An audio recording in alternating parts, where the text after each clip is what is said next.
Assalamualaikum warahmatullahi wabarakatuh. Alhamdulillahirrabbilalamin. Wassalatu wassalamu ala asrafil anbiya wal mursalin wa ala alihi washabihi ajmain. Amma ba'du. Selamat pagi semuanya.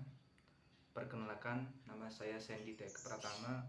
Di sini saya akan mereview sebuah buku yang berjudul Rekonstruksi Sejarah Al-Quran, karya Taufik Adnan Aman. Dan yang kedua, The History of the Quranic Text, karya Profesor Dr. MM Al-Azami. Baik, langsung saja. Yang pertama itu buku yang berjudul Rekonstruksi Sejarah Al-Quran. Dalam kitab ini, Rekonstruksi Sejarah Al-Quran itu dibagi menjadi 3. Yang pertama, latar kesejarahan. Yang kedua, asal-usul Al-Quran. Dan yang ketiga, kronologi pewahyuan Al-Quran. Latar kesejarahan. Situasi politik di Jazirah Arab terletak sangat terisolasi, baik dari sisi daratan maupun lautan. Kawasan ini tempat Muhammad tampil dengan pekabaran ilahinya pada abad ke-7 perhitungan tahun Masehi. Sebenarnya terletak di pojok kultural yang mematikan.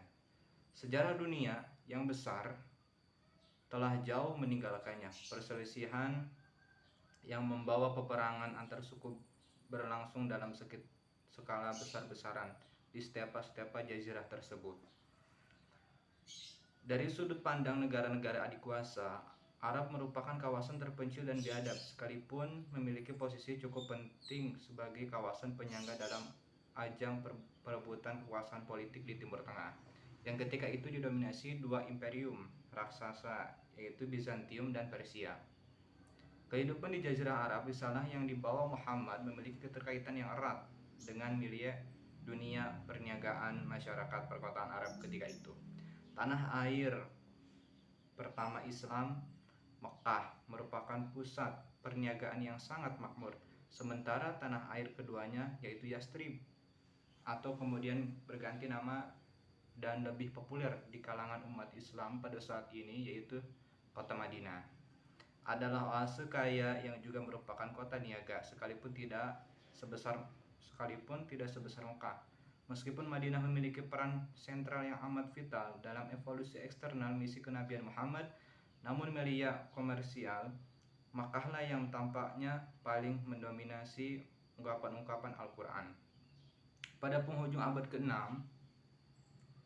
para pedagang besar kota Makkah telah memperoleh kontrol monopoli atas perniagaan yang lewat bolak-balik dari pinggiran pesisir barat Arabia ke Laut Tengah. Kafilah-kafilah dagang yang biasanya pergi ke selatan di musim dingin dan ke utara di musim panas dirujuk dalam Al-Quran, yaitu surah kedua ayat 106. Suasana keagamaan sebagaimana telah dikemukakan di oase-oase sekitar Madinah, Taima, Fadak, Khaybar, Wadi Al-Qura, dan di kota itu sendiri serta Yaman. Terdapat sejumlah pemukiman Yahudi. Keberadaan orang-orang Yahudi di Arabia mungkin bisa ditelusuri mulai abad pertama Masehi. Kehidupan Nabi Muhammad SAW dilahirkan di Mekah sekitar 570 Masehi, di tengah-tengah keluarga atau klan dari Bani Hashim dari suku Quraisy yang pamornya ketika itu tengah surut. Ayahnya Abdullah adalah seorang pedagang sebagaimana profesi rata-rata orang Quraisy yang meninggal ketika ia masih berada dalam kandungan ibunya, yaitu Aminah. Ketika berusia sekitar 6 tahun, ibunya pun menyusul kepergian ayahnya, dan si kecil Muhammad lalu diasuh kakeknya, yaitu Abdul Muthalib, yang juga meninggal ketika ia berusia sekitar 8 tahun. Selanjutnya Muhammad diasuh pamannya, yaitu Abu Thalib, pemimpin Banu Hashim yang relatif miskin tetapi terhormat. Orang inilah yang memberikan perlindungan kepada Nabi dan membelanya secara mati-matian dari berbagai tantangan berat yang diajukan pemuka-pemuka suku Quraisy terhadap agama baru yang didakwahkannya. Sekalipun terlihat bahwa Abu Thalib sendiri tidak pernah menerima atau meyakini kepercayaan keponakannya itu. Yang kedua, asal-usul Al-Quran. Kitab suci kaum muslimin yang berisi kumpulan wahyu ilahi yang diturunkan kepada Nabi Muhammad selama kurang lebih 23 tahun. secara populer dirujuk dengan nama Al-Quran. Sebagian besar sarjana muslim memandang nama tersebut secara sederhana merupakan kata bentukan dari masdar, dari kata kerja fi'il. Qara'a, membaca dengan demikian Al-Quran, bermakna bacaan atau yang dibaca atau makruh. Keyakinan tentang sumber ilahiyah. Wahyu-wahyu yang diterima Muhammad merupakan keyakinan standar dalam sistem teologi Islam. Tanpa keyakinan semacam itu, tidak seorang pun yang dapat mengklaim dirinya sebagai muslim, bahkan dalam suatu pengertian nominal. Tetapi keyakinan tersebut telah mendapat tantangan serius ketika diproklamasikan pertama kali oleh Al-Quran dan berlanjut hingga dewasa ini di kalangan tertentu pengamat Islam non-muslim. Wahyu ilahi dan uraian-uraian tentang derivasi, sinonim, dan sumber-sumber Al-Quran di atas dengan jelas memperlihatkan bahwa bagaimana konsep kitab suci itu mengenal asal-usul dirinya. Wahyu-wahyu Qurani yang diterima Nabi menurut gagasan ini bersumber dari Allah. Wahyu-wahyu tersebut sebagaimana dengan wahyu-wahyu lain yang diterima nabi-nabi sebelum Muhammad terpancar dari Lauh yang terpelihara atau Lauh Mahfuz yang hanya dapat disentuh oleh orang yang disucikan. Lauh ini juga disebut sebagai kitab yang tersembunyi atau induk segala kitab, sebagaimana lazimnya ditafsirkan demikian di kalangan sarjana muslim. Yang ketiga, kronologi pewahyuan Al-Quran. Problema kronologi Al-Quran dalam bab lalu telah dijelaskan bahwa unit-unit wahyu Al-Quran yang kemudian membentuk kitab suci kaum muslimin disampaikan secara berangsur-angsur kepada Nabi Muhammad selama kurang lebih 23 tahun. Selaras dengan perkembangan misi kenabiannya, namun ketika wahyu-wahyu tersebut dikodifikasi atau dikumpulkan, akan dibahas dalam bab-bab mendatang. Penetapan pewahyuan ini tidak tercermin di dalamnya. Meskipun demikian, sejak abad-abad pertama Islam, para sarjana muslim telah menyadari urgensi pengetahuan tentang penanggalan atau aransemen kronologis bagian-bagian Al-Quran dalam rangka memahami pesan kitab suci tersebut. Kronologi Al-Quran kesarjanaan Barat. Sejak pertengahan abad ke-19, dunia kesarjanaan Barat mulai menaruh perhatian terhadap upaya untuk merekonstruksi sejarah kronologis wahyu-wahyu Al-Quran ini. Upaya ini dilakukan dengan mengeksploitasi bahan-bahan tradisional Islam dan memperhatikan bukti-bukti internal Al-Quran sendiri, yakni rujukan-rujukan historis di dalamnya, terutama selama periode Madinah, dari karir kenabian Nabi Muhammad SAW.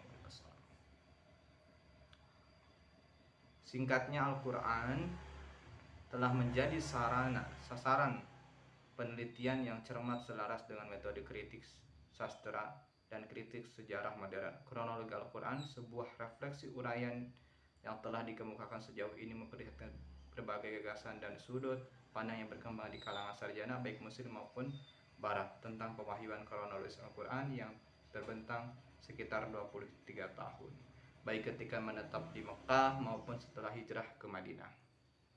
Baik, selanjutnya buku yang kedua, yaitu buku karya Profesor Dr. M.M. Al-Azami yang berjudul The History of the Quranic Text. Langsung saja bagian pertama, yaitu pendahuluan. Petunjuk, kesenangan, dan keindahan bagi seorang yang beriman, kitab suci Al-Quran akan melebihi segalanya. Denyut keimanan, kenangan di saat mengalami kegembiraan dan penderitaan, sumber realitas ilmiah yang tepat, gaya lirik yang indah, khasanah bijaksana, serta munajat. Ayat-ayatnya menghiasi mulai dinding toko buku hingga ruang tamu. Turki dalam ingatan tua dan muda, serta gaungnya terdengar di keheningan malam hari atas menara masjid di seluruh dunia. Namun demikian, Sir William Muir tetap memberi pernyataan Islam sebagai musuh peradaban, kebebasan, dan kebenaran seperti dunia telah mengakuinya. Tak ada manusia lain yang bersikap toleransi kecuali menebar rasa benci dan curiga terhadap Al-Quran. sejak abad-abad silam hingga kini seperti dilakukan oleh para ilmuwan, penginjil hingga para politikus musiman. Dikotomi seperti itu sangat menyakitkan hati umat Islam dan juga membingungkan kalangan non-muslim yang pada gilirannya akan membenarkan anggapan bahwa setiap kelompok akan menghina kitab suci orang lain. Selanjutnya sekilas tentang sejarah Islam di masa silam. Arab letaknya yang dekat persimpangan ketiga benua. Semenanjung Arab menjadi dunia yang paling mudah dikenali di alam ini. Dibatasi oleh Laut Merah ke sebelah barat, Teluk Persia ke sebelah timur, dan Laut India ke sebelah selatan. Suriah dan Mesopotamia ke utara. Dahulu merupakan tanah yang gersang, tumbuh-tumbuhan di pegunungan Sarawat yang melintas garis pantai sebelah barat. Meski tidak banyak perairan, beberapa sumber terdapat di bawah tanah yang membuat ketenangan dan sejak dulu berfungsi sebagai urat nadi permukiman manusia dan kafilah-kafilah. Dalam waktu yang ditetapkan dalam sejarah, Allah memberi karunia kepada Nabi Ibrahim, seorang putra yaitu Ismail, pada usia lanjut. Ibunya Siti Hajar, seorang hamba yang dihadiahkan Paros kepada Sarah. Kelahiran Ismail membuat Sarah cemburu luar biasa, di mana ia meminta agar Ibrahim memutuskan hubungan persaudaraan wanita tersebut dengan putranya. Melihat adanya perselisihan dalam keluarga, ia membawa Siti Hajar dan Ismail ke tanah Mekah yang tandus, lembah yang amat panas dan tak berpenduduk, serta kekurangan makanan dan minuman. Saat mulai tinggal, Siti Hajar melempar pandangan pada tanah kosong yang ada di sekelilingnya. Dengan perasaan tak menentu disertai pertanyaan kepada Ibrahim apakah ia telah meninggalkan mereka, ia tak menjawab. Lalu ia bertanya, adakah ini perintah dari Allah Subhanahu wa Ta'ala? Maka Ibrahim pun menjawab, ini adalah perintah dari Allah. Mendengar jawaban itu, ia berkata, jika demikian halnya, Tuhan tak akan membuat kita sia-sia. Pada akhirnya, air Zam-Zam menyembur dari dalam tanah gersang membasahi kaki si kecil, yaitu Ismail. Mata air itulah yang membuat tempat itu sebagai pemukiman yang dihuni pertama kali oleh kabilah Jurhum. Dan yang terakhir, yaitu Wahyu dan Nabi Muhammad. Dari kitab ini, dari sejarah Islam, kita akan melihat jejak risalah Nabi Muhammad, sifat dan kaitan dengan ajaran para nabi terdahulu.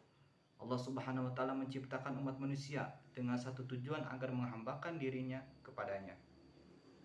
Meski ia tidak memerlukan seseorang agar menyembah karena tidak akan menambah arti kebesarannya, tata cara penyembahan tidak diserahkan pada individu, namun secara eksplisit dijelaskan oleh para nabi dan rasulnya, melihat bahwa semua rasul menerima tugas dari pencipta yang sama.